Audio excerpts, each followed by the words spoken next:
last places that analog technology is still widely used is radio transmission. Analog microphones, ears, IFB, and so forth. Because analog systems sound really good today. They work very well, very straightforward. There's not a huge demand to change to digital technology for radio systems yet. But let's talk about this for a second.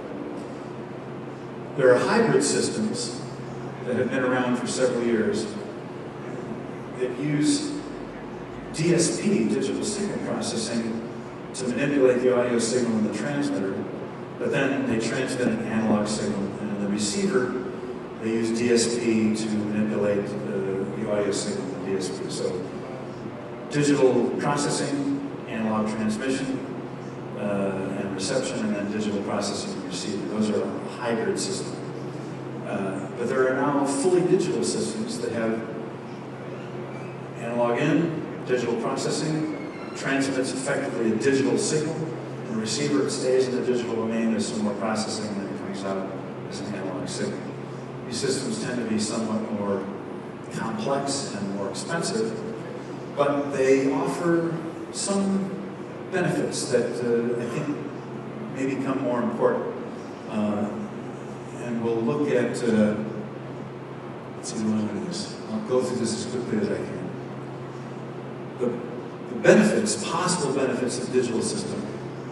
More simultaneous systems. The number I put up earlier, the digital system can do 16 channels in one television station block.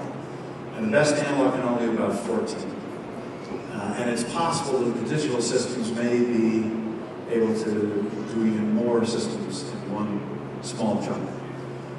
The audio fidelity, if it's done properly, can be better than analog in terms of flat frequency response and very wide frequency response.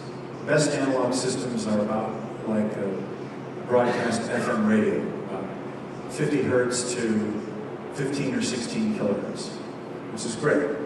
But the best digital systems today can do 20 hertz to 20 kilohertz flat, and with wider dynamic range, perhaps 115 dB of dynamic range compared to 105 or 110 for a good analog system. So some audio improvements possible.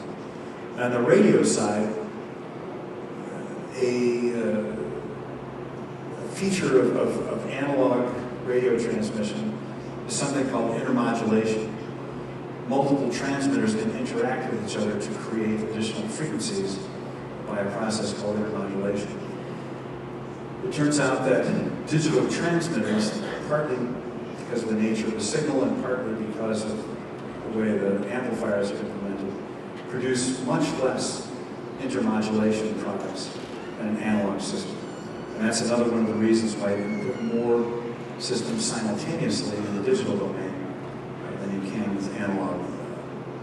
So all of that's good, but they tend to cost a little bit more because they're more complex. And here's the one inevitable product of a digital system, is latency.